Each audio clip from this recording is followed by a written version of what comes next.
I'd like to welcome everyone. My name is Tim Upchurch. I'm the Johnson County Association of Realtors President for 2023. And I would also like to welcome our other associations who are joining us today.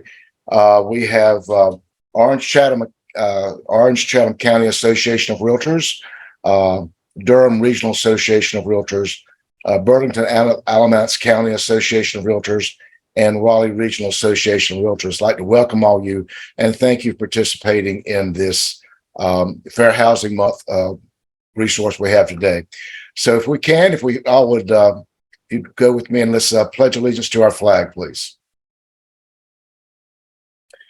I pledge allegiance to the flag of the United States of America and to the republic for which it stands, one nation, under God, indivisible, with liberty and justice for all. All right, thank you so much. Well, we're very pleased today to have Tessa Holtz with us. She's RCA, CAE, and has been serving the Realtor Associations for nearly 2 decades. Her dedication to the industry has served several notable achievements and honors, including being named by her peers as the inaugural recipient of the National Association of Realtors Executives YPN Leader of Tomorrow Award, and her induction in the Bud Smith Leadership Society, also inducted in the NAR RPAC Hall of Fame for the second time in 2022, and most recently named the recipient of the prestigious MAGO Award of Excellence. So she is joining us from the Long Island Board of Realtors, and she joined there in 2019, and she is here today to tell you a little bit more about her time talking about fair housing. And I want to also mention that Tessa also was a CEO for our Raleigh Regional Association of Realtors and TMLS. So Tessa, welcome and go right ahead. All right. Can everybody hear me okay? Sounds good. All right. Wonderful. Well, welcome, friends new and old. It's nice to see some familiar names in the participants list. Just a quick kind of administrative note. I am going to be something like a drummer here. I've got Zoom, I've got my PowerPoint, I've got 3 video clips, I've got scripts. So if you see me bouncing between things and there may take a hot moment, please bear with me, but we will get there together, I promise you. So let's start with bringing up that PowerPoint. And I'm going to check with my friend Tim and see if he tells me that everybody's seeing my PowerPoint. Yes. All right. Fantastic. So again, some of you know me and some of you I'm new to, and you're new to me as well. My name is Tessa Holtz, and I had the privilege of serving in Raleigh from 2013 until very, very early in 2019. In February of 2019, I joined the Long Island Board of Realtors. And so because of that, I've had a front row seat to some of the events over the past 3.5 years that have really reinvigorated the focus and conversation on fair housing in our real estate industry. As Tim said, we will have some time for questions at the end. So if you'll jot them down as we go, if I don't tackle them as we're going, then we'll get to them right at the end. All right, so let's dig in. Before Newsday.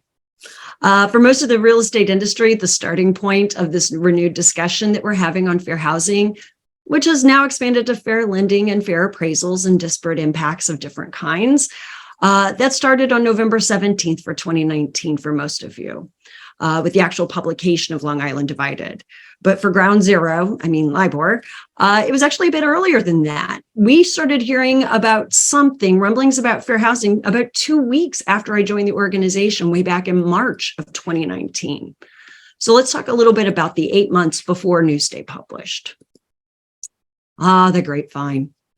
I want to share with you a little of what we knew, when we knew, what we did about it, and how it evolved right up until the final publication. Because there are some lessons for both brokers and agents in our story, in what the grapevine got right and also what it got wrong. So as I said, as early as March, we started hearing rumors that Newsday was interested in sending journalists into the association's fair housing classes. I was new to LIBOR, but I was no stranger to the fair housing training. In 2006, I was ed director in the St. Louis Association in Missouri, and I worked very closely with the regional HUD office to do fair housing training for our agents. Incidentally, around that same time is when I read a book called Sundown Towns and started researching all white communities in the Midwest where I'm from. So my connection with fair housing goes quite a ways back. So now I'm at LIBOR and we're hearing these rumors that Newsday wants to send journalists into our fair housing classes. So we responded by pulling together all of our instructors, and we pulled all of their class outlines, went over them, reminded them that they needed to be teaching to the outlines. We reminded them of all the state, federal, and local protected classes. New York has a lot of counties, and different municipalities have added additional protected classes. So basically, we went through with our instructors to make sure that they were dotting their I's and crossing their T's. And then we put on a fair housing summit that was open to the public, including journalists. Very proactive. The grapevine continues. So by the time the summit actually happened in April, the rumors had already shifted. We were no longer hearing about journalists wanting to come and view our classes. We were now hearing that Newsday was out there possibly doing some testing with a handful of agents from the largest brokerages. So we responded again. We put together a broker toolkit on fair housing and promoted it heavily to our brokers. The goal was to help and support our brokers in office training efforts and to make fair housing top of mind for all members. By June, the rumors had shifted again. And now, in June, now we're hearing that close to 100 agents had been tested. Newsday had begun contacting the brokers, informing them that they were invited to come and view the undercover video and audio recordings and make any comment or response that they wanted to before the piece went to publication. And that's when we knew that this was going to be big, like national headlines big. So we reached out to NAR to let them know about the coming PR storm, centered out of the Long Island market. We hired a PR firm for the association, and we recommended to the impacted brokers and agents and instructors that they also retain counsel and PR assistance if they had not already done so. So we prepared for what was coming as best we could. And so, sitting here at this moment, what the grapevine got right was that a fair housing story was coming, and it got bigger and bigger as it approached. What the grapevine got wrong was an awful lot of the rest of it. See those audits of LIBOR's fair housing classes? They had all concluded in the fall of 2018 before I even got here. And even though we were genuinely proactive at every step with every new twist to the rumors in the lead up to the story, everything we did was too little and too late.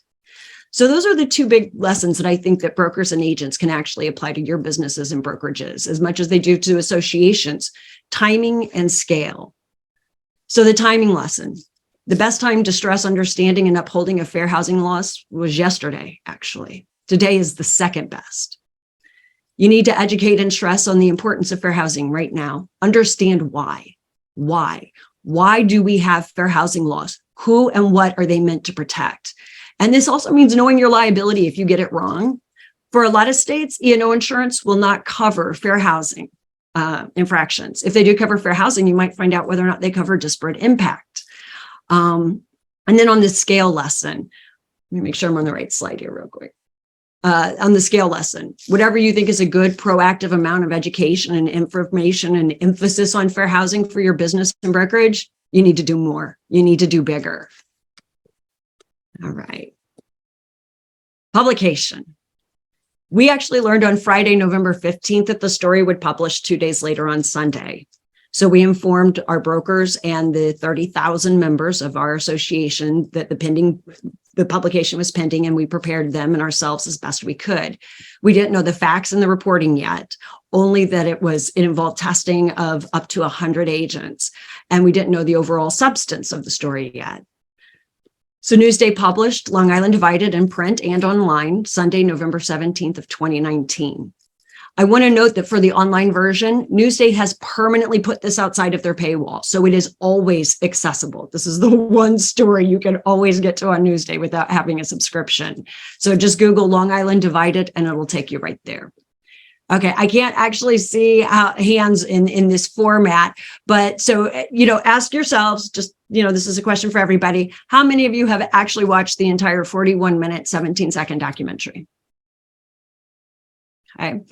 And for bonus points, how many have read the entire 13-part investigative reporting? Probably not too many hands would have gone up if I could see hands. And I've asked why a lot. And the answers I hear most often are, it doesn't happen here. And if it does, it's just a few isolated incidents with inexperienced brokers and agents. But let me ask you this. What do you think Long Island brokers and agents would have said about their own market 3 months before Newsday published? Okay. All right, so Long Island divided by the numbers. They trained and sent out 25 testers into the market. They tested 93 agents altogether. They collected literally hundreds of hours of video and thousands of listings. So what did the results show? According to Newsday and their fair housing experts analysis, 19% of the Asian testers received disparate treatment. This may mean that they've received more stringent conditions placed on them than on their paired white tester. It may mean that they received less listings than their paired white tester, or it may mean that they were steered into differing communities than the paired white tester. Hispanic testers received differing treatment than their white counterparts, 39% of the tests. And the Black testers received disparate treatment in 49% of the tests. If that number makes you feel uncomfortable, imagine the reaction to the minority testers when they learned the result of their work through this investigative report, or of the minority leaders and members of the real estate industry, or of the minority community leaders on Long Island and the legislators in New York. All right, I want to share just a couple of minutes. Let me stop sharing this. I want to share just a couple of minutes of the video documentary. This is from the introduction to Long Island Divided. So we are going to, this is that drummer thing I was mentioning. I got mission control. All right, so we're going to share that. Okay, and hopefully the sound comes through just great. Yeah. So my name is Rivera. Today's 21st of April. It's about 10 after 2, and I'm in my car. So it's Richard Helling testing as Pat Browning on May 3rd. Hello. Hi, my name is Kelvin Stone. How you doing? Yeah, Kelvin. You know, me and my wife is looking to purchase a home. It's in a Brentwood area. Or what? In ordinary Long Island. Great. You go get some water, okay? And we sent them to meet with real estate agents to ask about buying their first home. Thank you. I'm good. Good. They were trained, confident, and followed scripts. Tag in Stephen McCrophus as Nicholas Parisi. They had no idea what houses agents would suggest, or even which communities. But you don't want to go there. It's a big thing. Next neighborhood. If agents are courteous and professional, how can you know that they're treating you equally compared with someone of a different race or ethnicity? You have to say it without saying it, you know?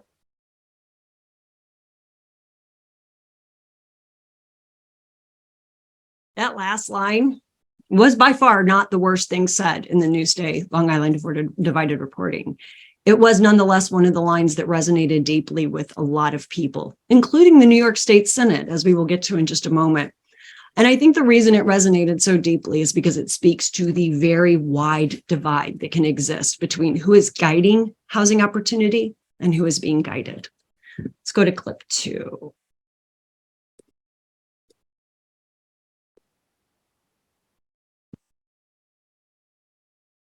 Behind smiles and handshakes, how do you know if they're giving you fewer options or suggesting different areas? And I'm not going to send you anything you want to get, unless you don't want to start your car to buy your friend. Or that rules don't apply to you and another home buyer in the same way. Yeah, I definitely. Long Island is one of America's most segregated suburbs.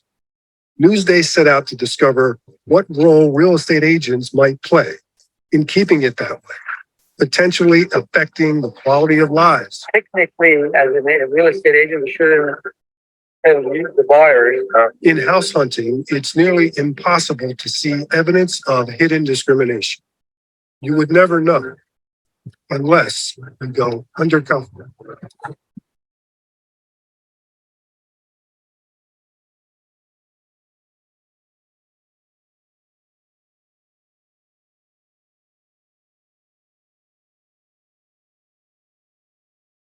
those last words in mind. You would never know unless you went undercover. We'll come back to that idea a little later on as we progress. All right, so let's go back to the slideshow. All right. Oops. Oh, no. Get myself off script. Give me just a second here. Okay.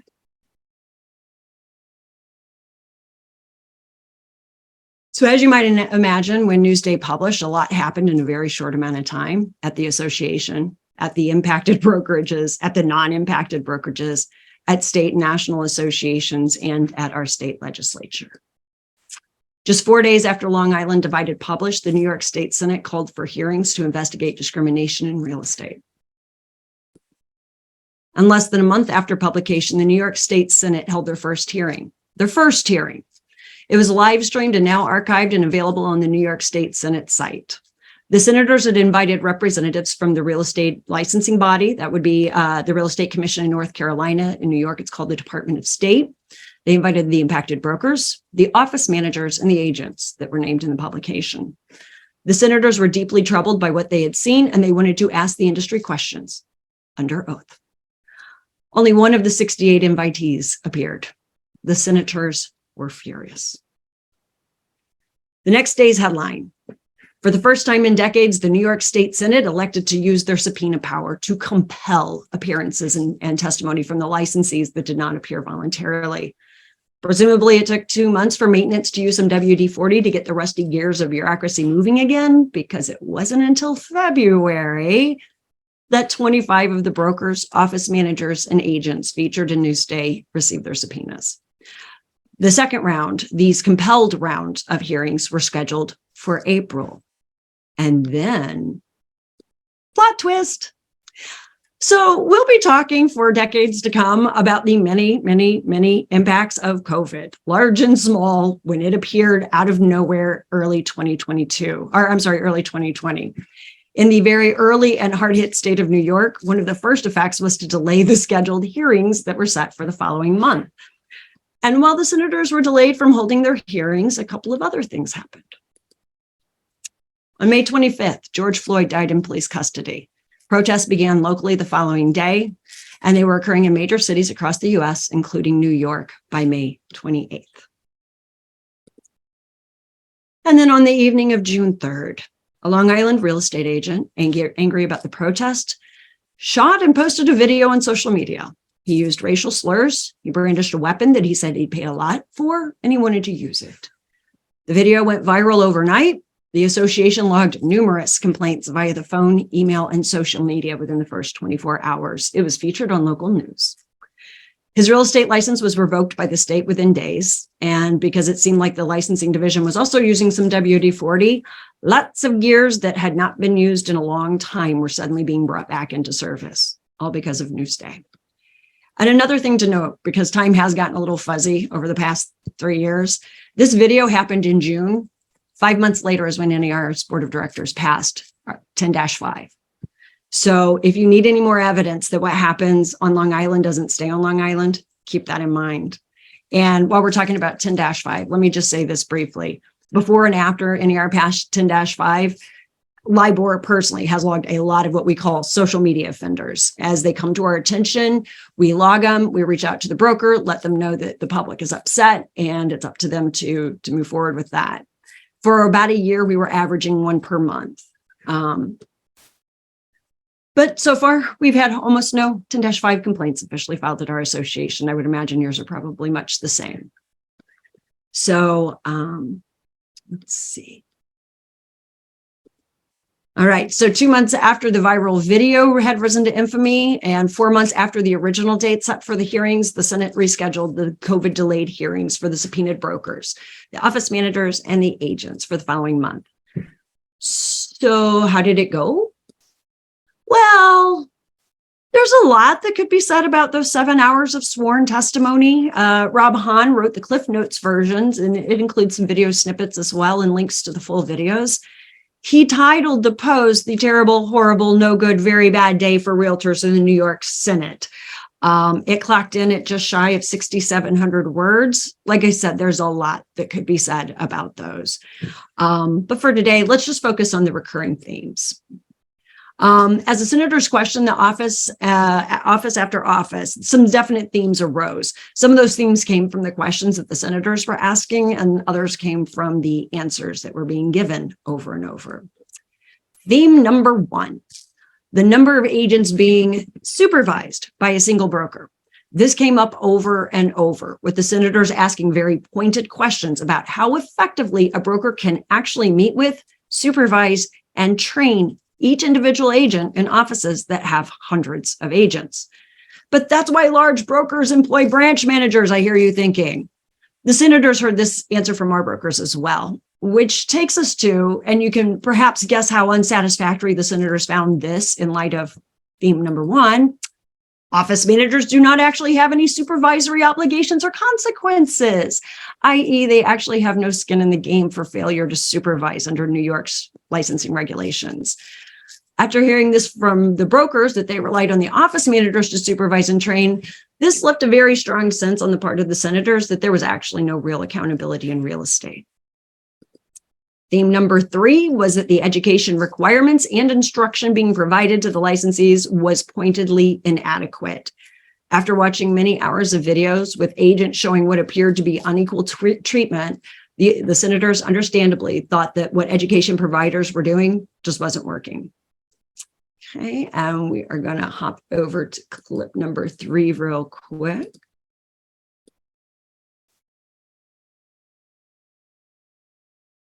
I'll grab the mic here for a question. One of the many remarkable insights that we've gleaned from today is the simple fact that it seems like no agents, after I think it's 86 matching tests were conducted by Newsday, and all of these findings of discrimination, people on videotape, no one was fired. Right, no one, and even other, disciplinary action that maybe stopped short of firing. No disciplinary action. Can I get your reaction to that?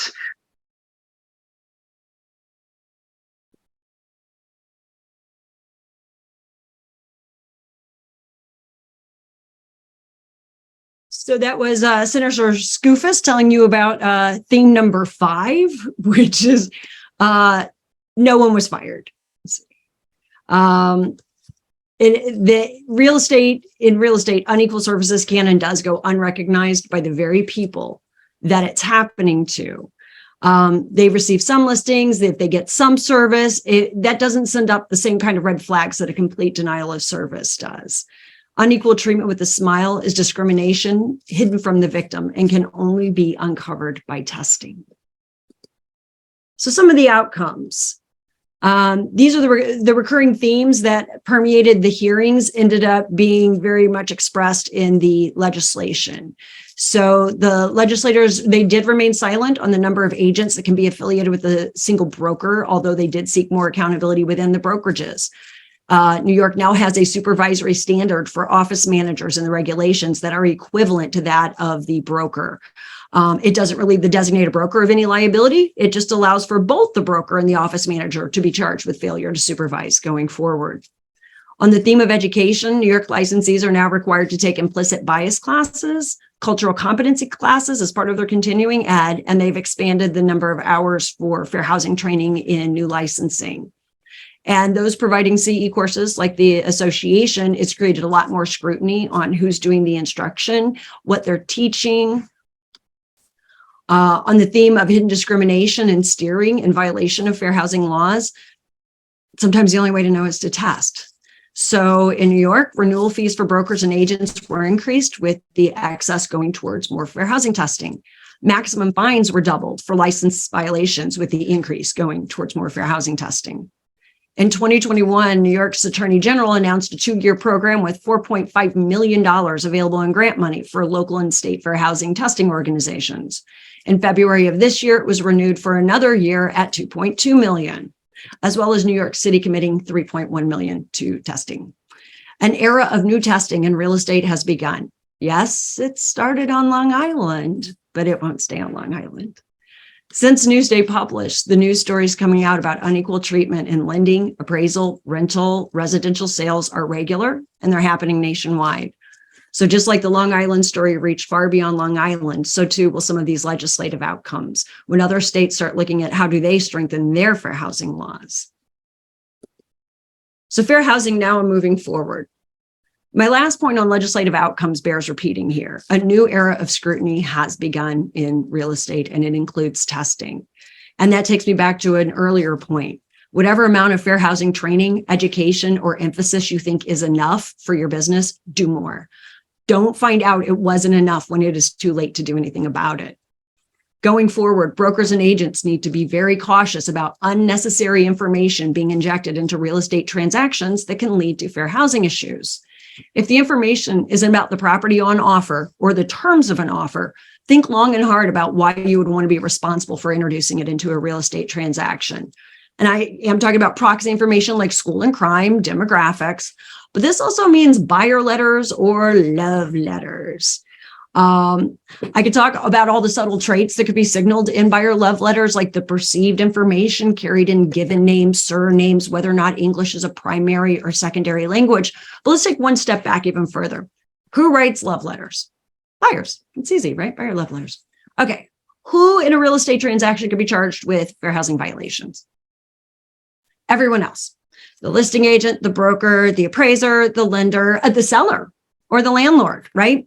Everyone but the buyer. They are the one party that does not have property to convey, so they cannot convey it on a discriminatory basis. So the one party that has absolutely no skin in the game when it comes to fair housing is asking the rest of you to put your necks on the line so that they have a slightly better shot at getting this property. Another piece of interesting legislation that came out as a result of the Newsday hearings is our Department of State now requires brokers to implement a standard operating procedure for their offices, and they need to be submitted to the state. And this includes whether or not they will require ID, whether or not they require pre-approval, and whether or not they require exclusive brokerage agreements. These have to be submitted to the state, same as your real estate commission. Why? Well, because after viewing hours of footage, it appeared to the legislators that policies like requiring pre-approval seem to vary a little bit depending on who was sitting across from the agent. So having policies on file with the licensing body means that unequal services going forward is an even greater liability. But for everyone watching today, why wait for legislation? Having policies that require equal service to all people is just good business. All right, me and Tiny. It's been 3 years, 5 months, and 4 days since my friend here came into my life, and he just seems to go with me everywhere I go. And let me tell you a little bit about the licensing outcomes. Our state licensing division, as you might expect, took some shrapnel in the course of the Senate hearings and in the public commentary that followed. After all, the ability to practice real estate, good or bad, starts with handing someone a license. So roughly the same time as the first Senate hearing, our Department of State opened investigations into the 34 agents and the 4 instructors who taught fair housing from the Long Island Divided story. In the course of those investigations, they found reason to open 40 additional cases for the brokers and the managers. Though not necessarily all of the new charges are related to Long Island Divided, it's just once your licensing division is going through your files, they might find some other stuff while they're there. So due to COVID and the sheer number of cases and the court system slowing to a crawl, a lot of these have been drawn out to almost 3.5 years now. But the decisions are coming in dribs and drabs. On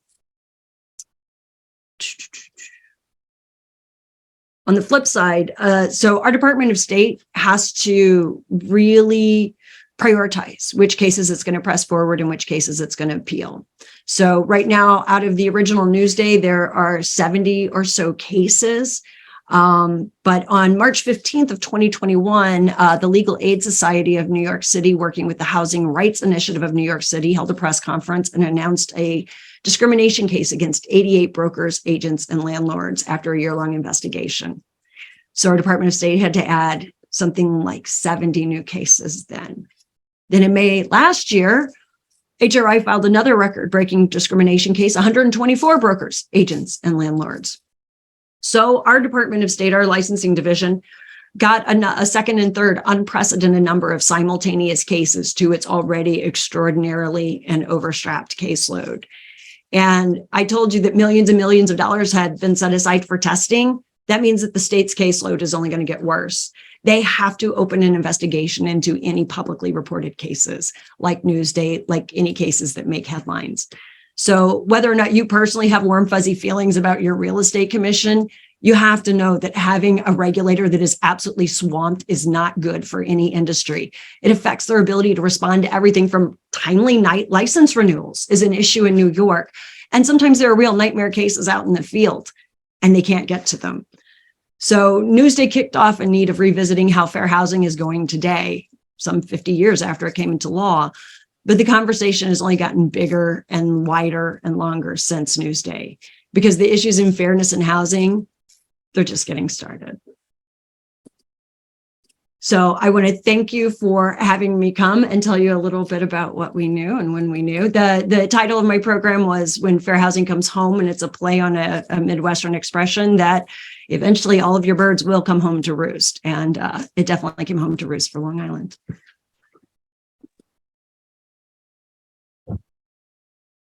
Thank you so much, Tessa. We really appreciate that information, and it's very timely. We need to be paying very close attention to all this. Now, Bonnie, I think you've been monitoring any questions that may have come through on chat. Can you give those to Tessa, please? Sure. If anybody has any questions, I did all the ones that came through so far, Tessa, you did answer during your presentation. So perfect. But if anybody doesn't have any questions, if they want to raise their hand and or if you want to put it in the Q&A now. Operators are standing by. Yeah. This is one of those where they all have the questions as soon as we end the session. So Yeah, I tell you what, I'm going to go ahead. I'm going to put my email in the chat as well, if I can. I don't know if I can. Maybe Bonnie can. yes, I'll add everything. I'll add That way, because sometimes people have questions that they would prefer to ask privately, and I understand it's a sensitive topic. Yes, I would ask, can you also share with us any of the courses and the information that how can we get the information on the fair housing training and the fair housing information from NAR? Are there links to that? There are. So, and I was very lucky in the last couple of years, I've got to work on the AE committee. We have a work group on DEI. So there is a DEI roadmap, and I understand DEI and fair housing are separate and distinct, but they have a lot to learn and to lend to each other. I'm going to tell you this, I see a lot of cases, right? I see a lot of fair housing cases. You cannot have fair housing issues if you don't have DEI issues first. Right? It's if you are not respecting diversity, if you are not respecting inclusion, that's where fair housing issues come from. So they do go hand in hand. That has a lot of resources for the associations. It is NAR Fair Housing Month, so they've got videos up there. There's a lot of great trainers out there. One of the things that we really try to do is we try to bring in as many different voices, as many different stories, because one story will connect with some folks, but it won't connect with others, right? And that's just how it works. Is, you know, we all have our own interests and things that we like and ways we enjoy receiving information. And so we've got to put it out there in as many different ways.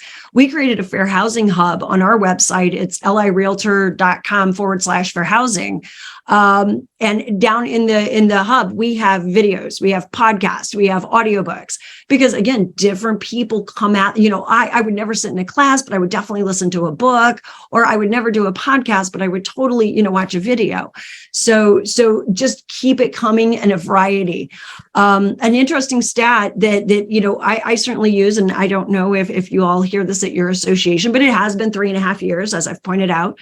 And so once in a while, I hear somewhere off to the side, haven't we done this? Aren't we done with this? Can't we go back to normal? So a fun fact, and you can do this for your own organizations. We can go into our membership software usually and check to see join date, right? So I regularly have my staff pool with a join date of November 18th of 2019, which is the day after Newsday published. As of last month, that was 33.39%, which is 1/3 of my 30,000 members. 1/3 of my 30,000 members joined after Newsday published. They weren't licensed. They're not triggered. It wasn't on their radar.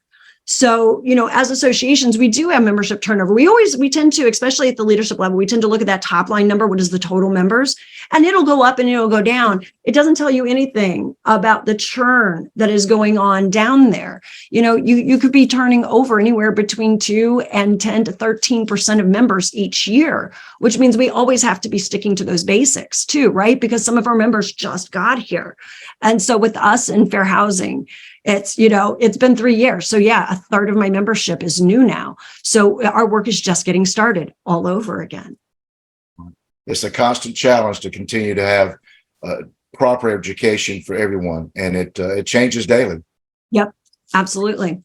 So we did have a few more questions come in. The first one, Tessa, is can you be more specific about what changes were made to fair housing training?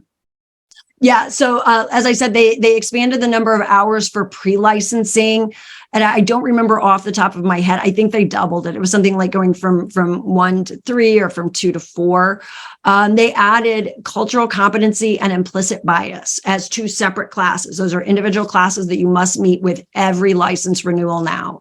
Every state's, their renewals are different. Most have a core and then electives kind of thing. We have a lot of core. So you have to take legal, you have to take agency, and now you also have to take cultural competency. You have to take implicit bias and you have to take fair housing. Great. All right. And then next question is, did any of the realtors in the article quit after what happened? Surprisingly few. I will say one of them passed away in COVID. So that was one that was disposed of and it wasn't through DOS, it wasn't through any of those other means, but someone did pass away. A couple, I think, 2 turned in their licenses. Most of them are still practicing today. Great. All right. And another question is, can we ask potential tenants, like who is going to live in the house or how many people are going to live in there? So that's going to depend on your state laws. It absolutely depends because you've also got rental ordinances in some communities. I can tell you one thing that my organization does is we actually fight when towns try to change their ordinance to make them fair housing violations. We had a municipality that wanted to create a definition of family and put it into their rental code. And they were doing that specifically to keep immigrant workers out of their town. And so we let that community know that we would be the first in line to sue them for this violation because defining family is a very, very tricky thing in today's world. And it would absolutely have a disparate impact on certain groups that have been historically discriminated against. That has now been stalled out for 1.5 years. So I say that to say, if you run into ordinances that are discriminatory, right? In their effect, maybe not on their surface, but in their effect, part of our duty is to actually further fair housing and to go after them and get them to where they're fair. So I can't advise on that. I'm not an attorney. And I definitely don't know the town ordinances or state rental code for North Carolina. Talk to an attorney if that's your question. Yeah. Perfect. All right. And you said, next one is, you said cases are being resolved in dribs and drabs. Can you summarize the rulings which have been issued? Yeah. So they really have. They've come down in dribs and drabs. There have been a few $500 fines. You have to remember that before Newsday, the maximum fine in New York was pretty low. And that has now been doubled. They made sure that they can fine a little bit harder.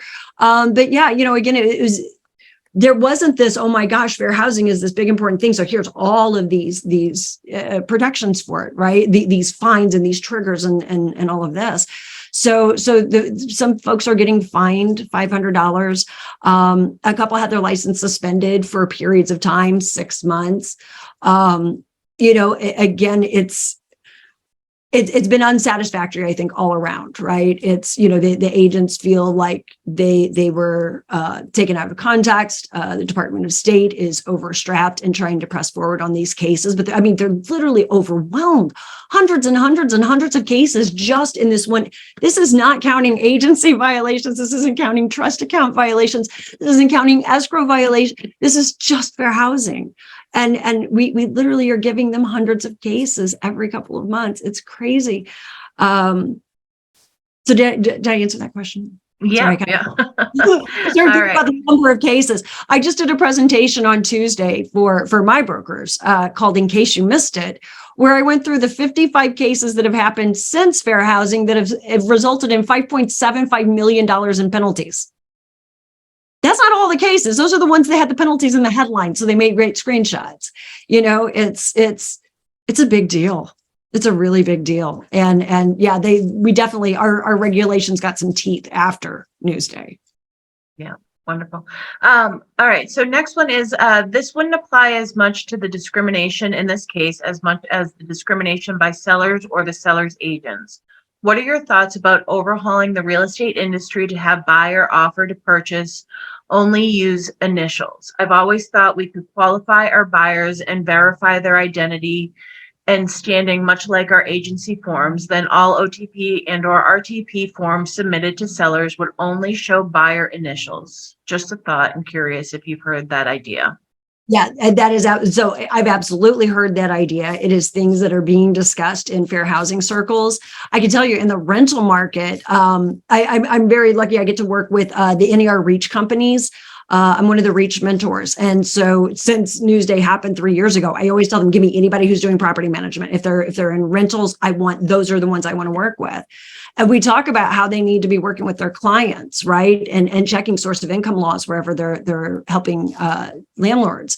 And within that is a lot of those platforms either already have it, or after we talk, they're looking at how do you anonymize potential tenant information, the applications, right? Because again, it's the name doesn't matter. It's the ability to pay, and do you have, a decent rental history? And those are the sort of things that matter. So there are companies, especially in the rental markets, that are already looking at how to anonymize, or even just you get kind of a verification of this person has passed the screening. That's all you need to know is proposed tenant A has passed the background screening. So it's a good question. And yeah, it's absolutely something on radar. Yeah, wonderful. All right. So the next one has pretty much been answered. Were all the agents penalized for the bias they displayed against the testers? That's still in progress, correct? Yeah, some of the cases are still in progress. Some have been disposed. Like I said, of those, there's a lot of appeals. So it's really hard to say when it's done, right? And they do kind of come out in dribs and drabs. They didn't even start coming down with decisions, I think, until late 2021. So 2 years later, and it would just be, you get one month, and then 3 months goes by and you get one, because our entire court system was backlogged because of COVID. And these are just another set of cases that have to make it in front of judges who have swamped caseloads. All right. Next one is, do you still have fair housing issues for Levittown, New York? For Levittown, yeah, there's nothing special about Levittown. It just has a history, right? It is a community in New York. It was one of the communities that some folks were steered to. It was a community that some folks were steered away from.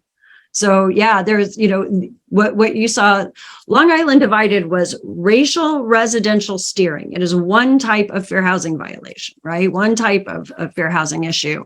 There's a lot of different types of fair housing issues, and that Newsday tested for one type. And yeah, Levittown was one of those areas. And it's just, it's like our entire community. I was speaking with Bill Dudman just last week. They're doing a fair housing presentation for us at the end of the month. And he goes, I believe I could still walk into 10 brokers' offices and they would skip over certain communities. And I said, that's probably true. And I reminded him that a third of my members just got here and we're doing the best we can to educate everybody as fast as we can. But yeah, it's not a matter of numbers, right? It's not that I have 30,000 members and you can't get to all of them. If you have 800 members, you can't get to all of them, right? And some people think they know and they don't know. If you actually watch the Senate hearings, there was one gentleman in the process of being questioned by senators in the process of being questioned by senators about steering. The guy says, I don't steer. I know fair housing, I don't steer. And his next sentence is, so my client had children, so I knew main roads were out. Okay. He didn't say, I ask, are main roads a problem because you have children? His next sentence was another steering statement.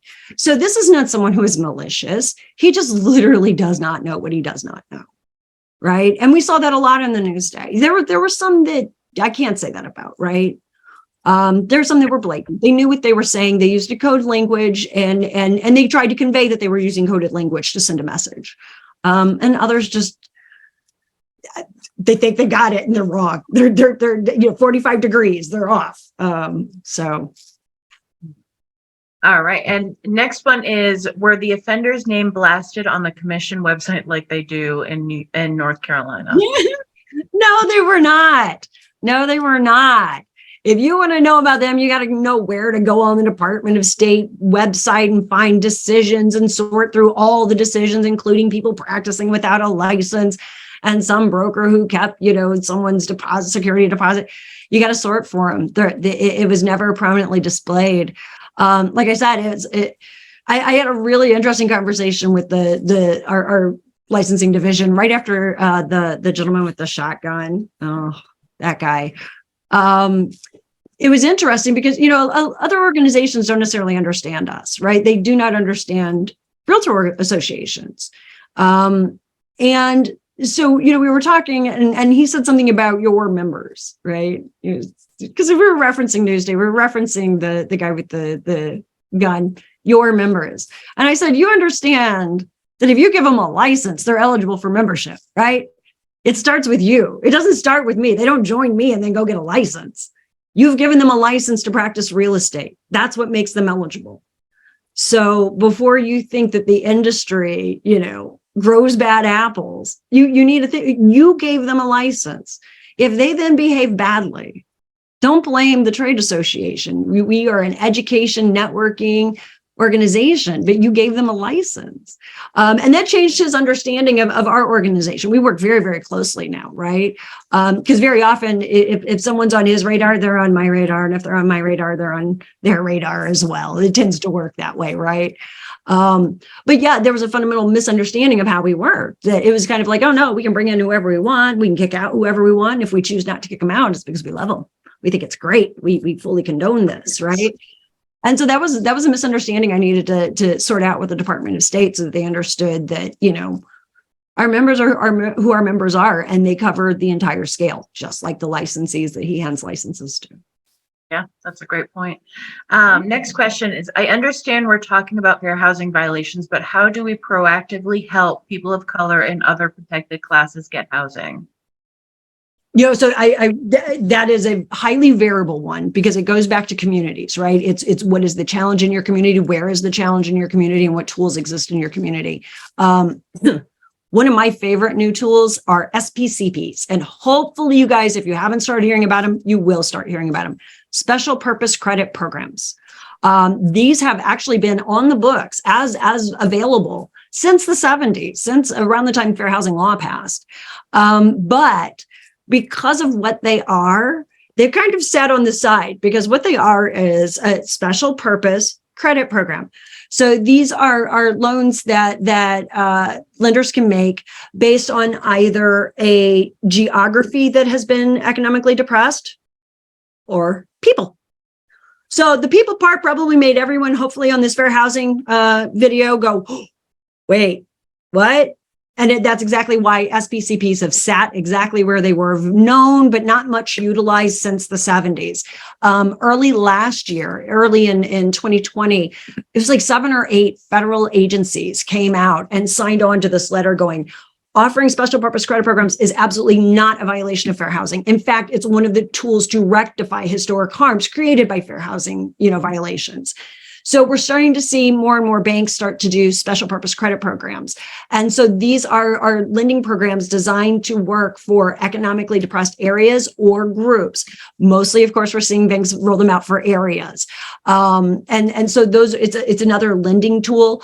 NAR has a policy in support of the creation and maintenance of SPCPs, but also DPAs, down payment assistance. And that can either be for a down payment, or it can be closing costs, getting buyers through those hurdles.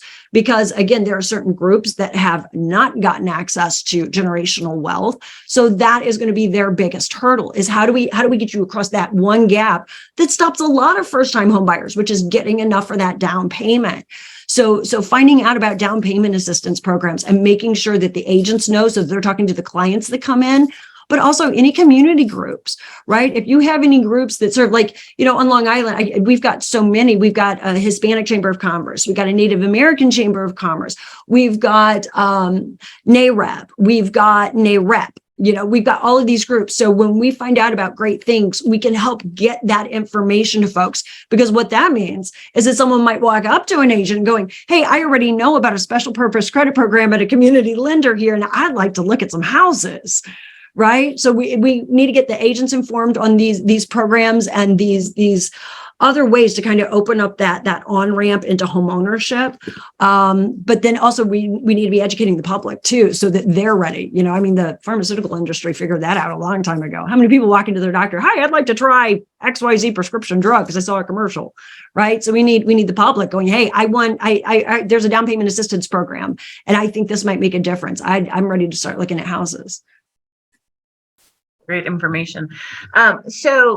Next question is 55 cases generating 5.7 million of fees is 103,000 per case.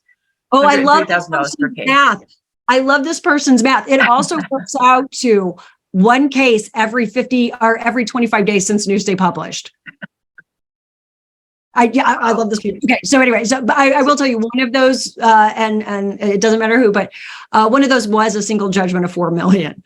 So when I gave the presentation on Tuesday, I said, 5.75 million. If you want to subtract the 4 million as a gimme, you've still got 1.75 million. Mm-hmm. So the question was, but you said the agents were fined $500. Is this difference before versus after Newsday? Okay, so we're totally different. So the fines, remember, these are Department of State cases. So they are limited by what the license law said that agents can pay in fines, which at the time I believe was $1,000. So that's really restricted. What I'm talking about now are civil penalties and emotional support or emotional damages. Oh my God, the emotional distress damages are usually half of the fines. I did in that presentation where I went through the 55 cases, there'd be tons of times to where someone would be fined $40,000. It'd be $2,000 or $20,000 in civil penalties and $20,000 in emotional damages. Because I will tell you, if you get denied housing, especially with source of income, it is distressing. It is very distressing. Those vouchers aren't forever, and I don't believe source of income is a protected class in North Carolina and any communities that I'm aware of. So I'm not sure, but it is statewide in New York. And so what happens is if somebody gets a voucher or any other source of income that's limited, if you don't get into a unit by the time that expires, you go to the back of the line. And if it's a housing voucher, that very often means you're going back to a homeless shelter, and you have to get back in line to get a voucher. So is that emotionally distressing? Yes, it is. And juries and judges get that, and they're slapping them with fines. And of course, at this point, everybody has heard about Newsday up here, right? And so they're what do we do to make a point? What do we do to make sure that people are getting it? There was a case that came in last Friday, $450,000 in that one case. Oh, wow. Yeah. So on that same subject, I'm going to go back to the question we just had somebody put in. What was the $4 million judgment for? Oh, that one was really good. It was, and I'm going to pull up my notes so I say it exactly right, because I still have them pretty handy, I believe.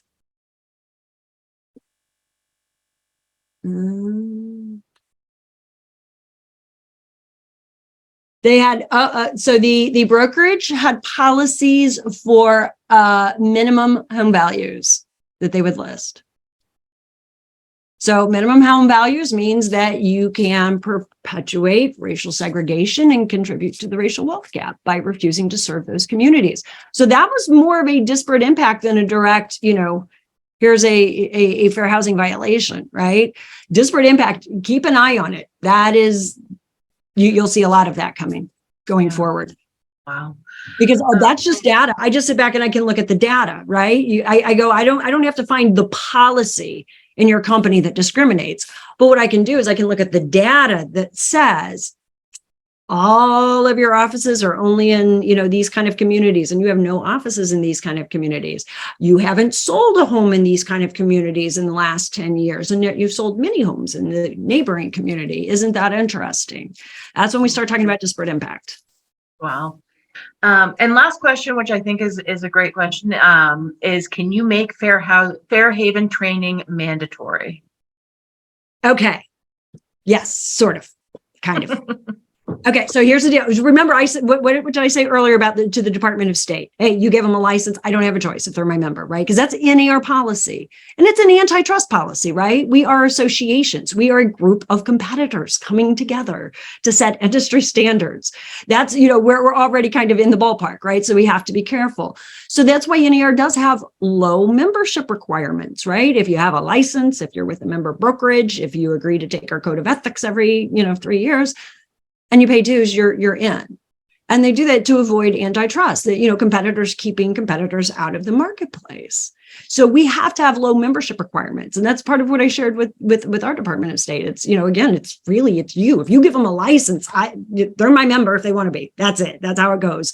And even if a broker fires them, guess where they go? They go to another broker. They're my member again the next day. There we go. Right. So that's what the associations have. So in that, again, so no local or state can make membership requirements more strict than NAR's membership requirements. That's true. But what we can do is we are in charge of what qualifies for our local board orientation. That's up to us, right? Is it an 8-hour online class? Is it a 2-hour in-person class? Do they have to take MLS? Do they not take MLS? Do they do code of ethics online, or do they have to do it in person? That's local, right? So I can tell you that starting January 1 of this year, all new members to LIBOR must complete new member orientation.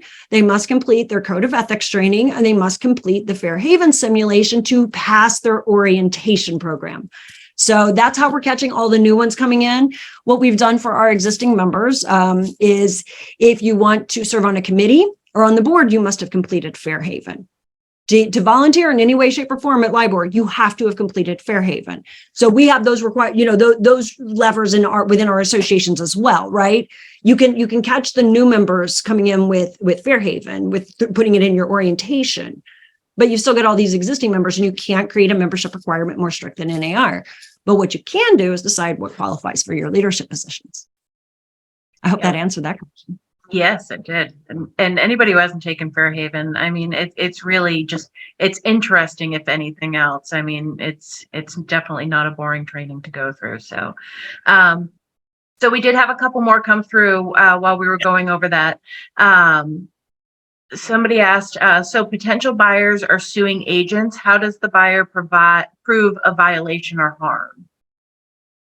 Well, that depends on the case, right? But I'll tell you. So again, in New York, source of income is a protected class. So when Newsday did its paired residential steering tests, those are long and expensive. They're estimated to cost about $2,500 per pop, by the way, because you have to take 2 actors, you have to train them, right? You have to give them scripts. Then they got to go to 2 different offices. They got to get the listings. They got to come back, and you got to analyze the data.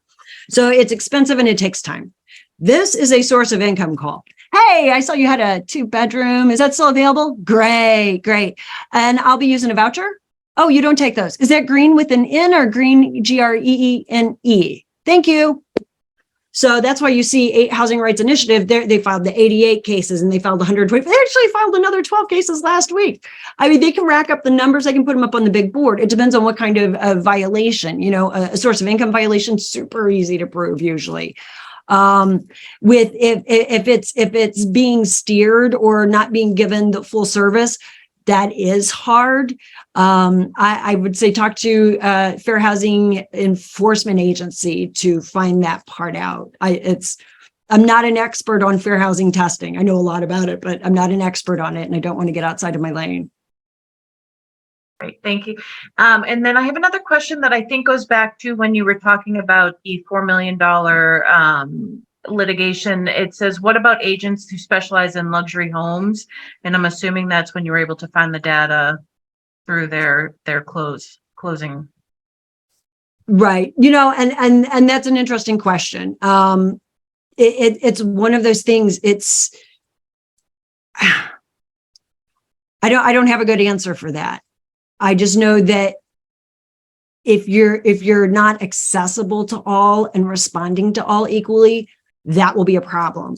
Going back to disparate impact, right? Which is just where you can prove that there's a difference.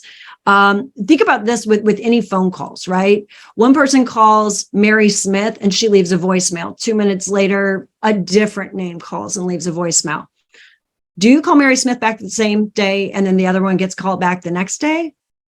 Does Mary Smith get a call back within minutes, but the other one doesn't get it within hours? Because this is testable, right? I can track this. So this is where testing is going, right? Is how long does it take you to return my call versus returning the other call? So it can get pretty nuanced. It can get pretty, again, different service that can deny housing opportunity. It's going to be a challenge. If you're working luxury, you know, I would talk to a fair housing expert and just ask them, you know, what can I do to protect my business? I tend to focus on this market. I'm not trying to lock anybody out of a market, but how do I make sure that I'm doing nothing that would ever raise red flags? I think it's a good question, and I think ask it of somebody who's really, really good at that exact answer. NAR might even have some great solutions. Reach out to NAR. I use them all the time. Yeah, there you go. Okay, so that was the last one. The next question is just a technical question regarding the webinar being recorded. It has been recorded, and I will be sending it out to all the associations who participated today sometime at the beginning of next week. And with that, I will hand it back over to Tim. Thank you so much, Tessa. Thank you so much. Well, Tessa, thank you so much. It's been very interesting and informative, and we appreciate your time, and we appreciate your passion to helping us all in making housing fair. So thank you so much. Thank you so much. Happy Fair Housing Month. All right, well, thank you guys so much, and I appreciate your participation, and thank you all for being with us. Thank you.